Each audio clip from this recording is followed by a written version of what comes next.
Welcome friends. বন্ধুরা, আজকের ভিডিওতে আমরা একটা রিপোর্ট রাইটিং লিখব বোট ক্যাপসাইজের উপরে, অর্থাৎ নৌকা ডুবির উপরে যদি রিপোর্ট আসে তোমরা কিভাবে লিখবে। সবার প্রথমে যেটা করতে হবে, একটা হেডিং দিতে হবে। বোট ক্যাপসাইজড কোথায় সেটা লিখে দেবো। যেমন আমি এক্সাম্পল হিসেবে দিয়েছি অ্যাট নবদ্বীপ, নৌকা ডুবি হয়েছে নবদ্বীপে। 20 ড্রাউন্ড, ড্রাউন্ড মানে সলিল সমাধি হওয়া অর্থাৎ ডুবে যাওয়া। তাহলে বোট ক্যাপসাইজ হয়েছে নবদ্বীপে, 20 জনের সলিল সমাধি হয়েছে। তারপরে এই কথাটা তোমাদের লিখতে হবে বাই এ স্টাফ রিপোর্টার, বড় হাতের প্রথম অক্ষরগুলি। এবারে যেখান থেকে রিপোর্টটা পাবলিশ হচ্ছে সেখানকার অ্যাড্রেস, যেমন কলকাতা।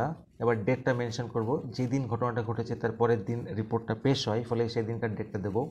যেমন আমি এক্সাম্পল হিসেবে 10 ফেব্রুয়ারি দিয়েছি। এবারে আমরা সহজ সরলভাবে 3টে প্যারাগ্রাফে এটা লেখার চেষ্টা করব। প্রথম প্যারাগ্রাফে লিখব কি হয়েছে, কখন হয়েছে, কোথায় হয়েছে। দেখে নাও তাহলে, a serious boat mishap took place. বন্ধুরা, মিসহ্যাপ মানে দুর্ঘটনা। তাহলে একটি ভয়াবহ বা গুরুতর নৌকা দুর্ঘটনা ঘটেছে। টুক প্লেস কোথায়? ইন দ্য গঙ্গা, গঙ্গা নদীতে। অ্যাট নবদ্বীপ, নবদ্বীপে। কখন হয়েছে? ইয়েস্টারডে অ্যাট অ্যারাউন্ড 5 PM, গতকাল 5টা নাগাদ বা বিকেল 5টা নাগাদ।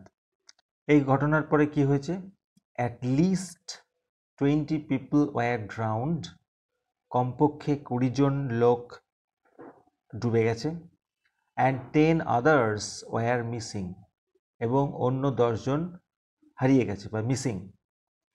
দ্য অ্যাক্সিডেন্ট অকার্ড, অ্যাক্সিডেন্টটি ঘটেছিল ডিউ টু ওভার ক্রাউডিং, অর্থাৎ ওভার ক্রাউডিংয়ের কারণে, বেশি পরিমাণে যাত্রী বহনের কারণে।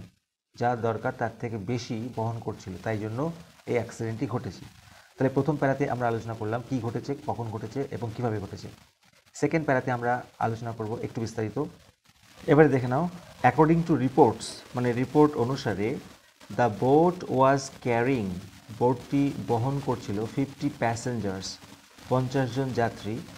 Which was beyond it's capacity, যেটা তার সক্ষমতার বাইরে। বাট কিন্তু, it's actual limit was 30 passengers, কিন্তু এটার প্রকৃত সীমা ছিল 30 জন প্যাসেঞ্জার্স, মানে 30 জনের বেশি বইতে পারবে না। কিন্তু এটা 50 জন বহন করছিল, ফলে ওভার ক্রাউডিং হয়ে গেছিল। এরপরে, so when the boat rest in the middle of the river, যখন এই বোটটি, নৌকাটি নদীর মাঝখানে পৌঁছে যায়, ইট লস্ট কন্ট্রোল, যারা নিয়ন্ত্রণ হারায়। অ্যান্ড ওভারটার্নড, এবং উল্টে যায় বা ডুবে যায়, ক্যাপসাইজড লিখতে পারো।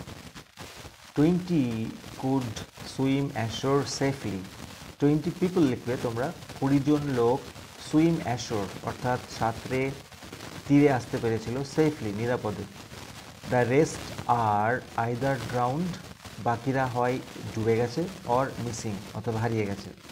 তা এইগুলি তোমরা সেকেন্ড প্যারাগ্রাফে লিখবে। এবারে আমরা আলোচনা করব থার্ড প্যারাগ্রাফে কি আলোচনা করতে হবে, ওই রেস্কিউ অপারেশন সম্পর্কে, উদ্ধার কার্য কীভাবে হলো।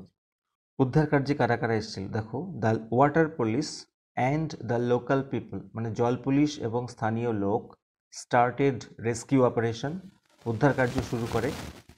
অ্যান্ড রিকভার্ড, এবং উদ্ধার করে 15 বডিজ, 15টি বডি, টিল নাও এখনও পর্যন্ত। Rescue operation is still going on in full swing, অর্থাৎ উদ্ধার কার্য এখনও পুরোদমে চলছে। ফুল সুইং মানে পুরোদমে।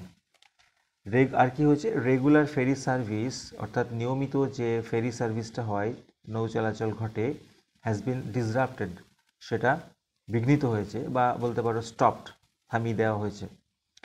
আর কি হয়েছে? An inquiry has been ordered, একটি তদন্তের আদেশ দেওয়া হয়েছে। আর কি হয়েছে? এ শ্যাডো অফ গ্রিফ, মানে একটি শোকের ছায়া, লুমড লার্জ ইন দ্য এরিয়া, পুরো এরিয়াতে শোকের ছায়া নেমে এসেছে। তাহলে বন্ধুরা, তোমরা এই লিমিটেড ওয়ার্ডের মধ্যে লিখবে। তোমাদের সবসময় প্রশ্নে 100 ওয়ার্ড লিমিট করা থাকে, তার থেকে অনেক বেশি লেখার প্রয়োজন নেই, নাম্বার কেটে নিতে পারে। 100 থেকে 110-এর মধ্যে তোমরা লেখার চেষ্টা করবে, আমি সেটাই চেষ্টা করেছি। ভিডিওটি ভালো লাগলে লাইক করো, চ্যানেল নতুন হলে সাবস্ক্রাইব করো পরবর্তীতে আরও ভালো ভালো ভিডিও পাওয়ার জন্য। Thank you so much for watching.